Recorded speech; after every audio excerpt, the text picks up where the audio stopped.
After my last video's surprisingly amazing performance, you know I had to run it back with yet another gripe I had with the franchise. Call me Scott Cawthon, the way I'm about to milk Fnaf for all it's got.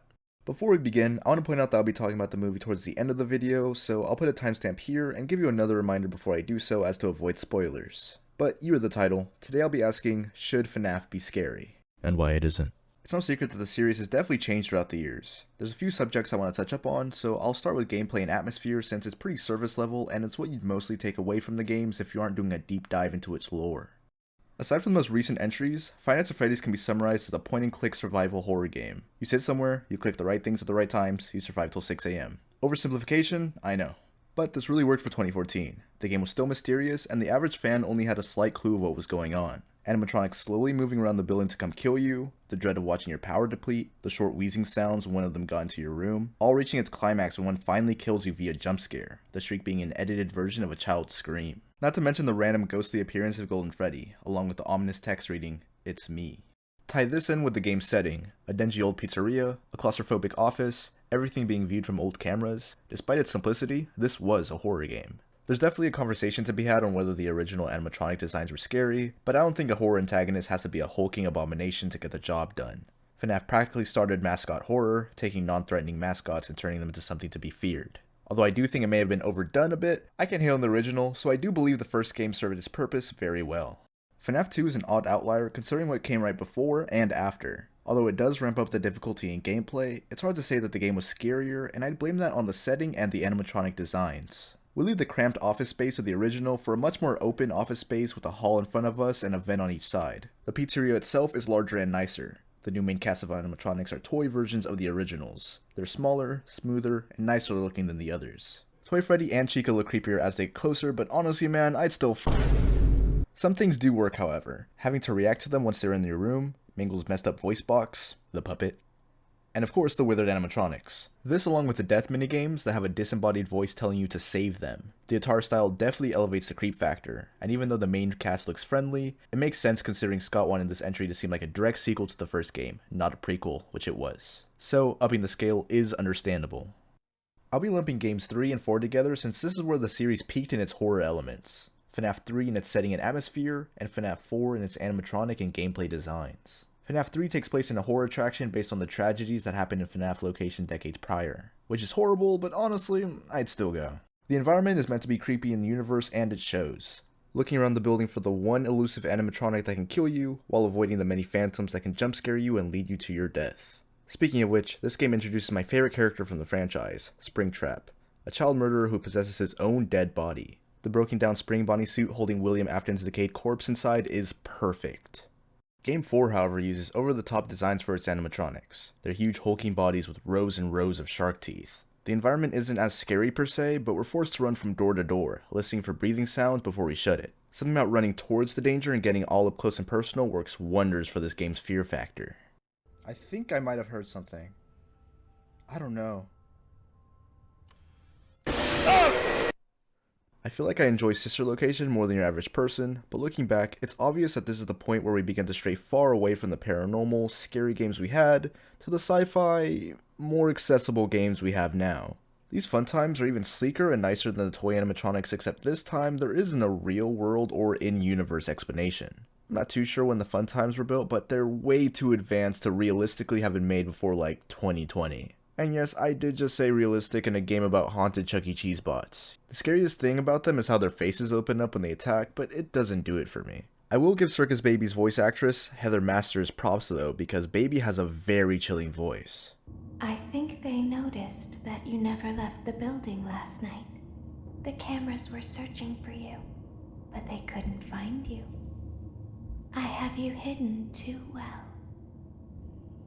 I kidnapped you. Sister Location definitely has the most unique gameplay experience of the series yet, and there's some really good things here. We're just gonna skip right over this.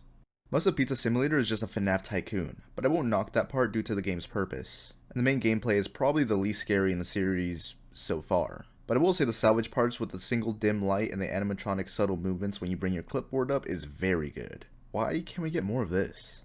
I'll be honest, I've never actually played Help Wanted because I don't own a VR headset, and I remember very little actual gameplay from it, but whatever. We got some new and old spooky scary Fnaf, but in VR this time, which I could only imagine to be shit your pants scary sometimes. Even if the gameplay itself wasn't anything revolutionary for the series, the games definitely lend themselves to VR. It works. Security Breach gets its own section later. Overall, the games had some decent horror elements that fluctuated between each entry, the only constant being its jump scares that will still get you every now and then, sure, but has become stale. But forget the gameplay, what really reels people into FNAF is its lore. I have a super basic video going over that, but I'll go through some here again.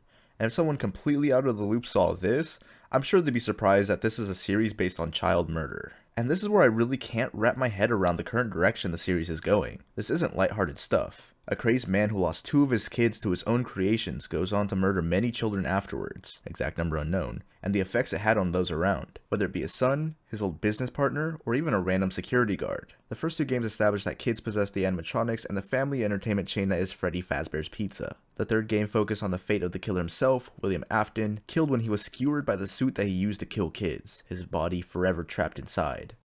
FNAF 4. Wait, what the Despite Sister Location's visuals and sometimes tedious gameplay, Baby carried, and I particularly loved how she recalled the story of how she killed Elizabeth, whose soul now resides inside of her. I can make ice cream, although I only did it once. Something happened when there was one, a little girl, standing by herself. I was no longer myself, and I stopped singing. My stomach opened, and there was ice cream.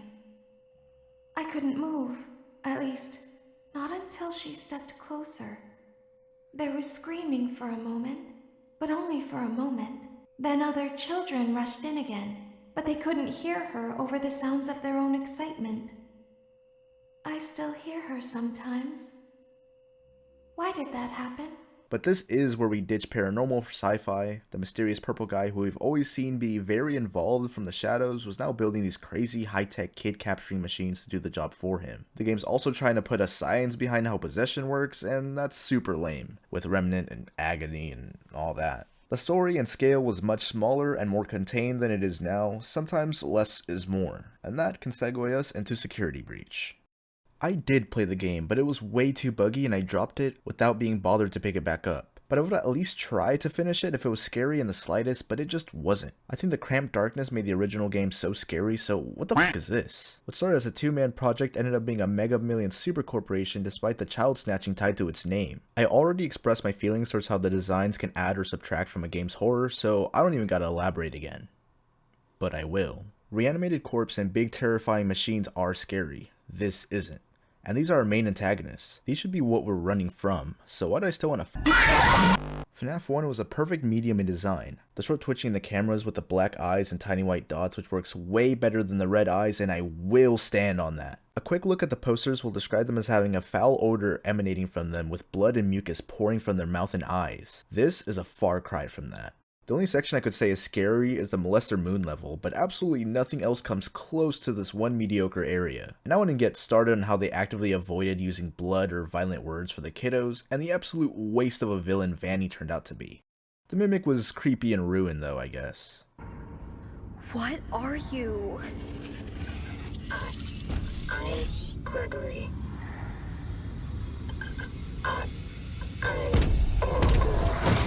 I'll be bringing up the movie here, but still no spoilers, don't worry. I see a lot of people who are completely fine with how the games are now seem almost bothered by the people who want more horror in their horror game. FNAF doesn't need gore, and the game's never even had gore is an argument I see pretty often, and yes, I agree that we don't need explicit child violence for the game to be scary, but what worked for earlier games won't work for a game with a larger scope.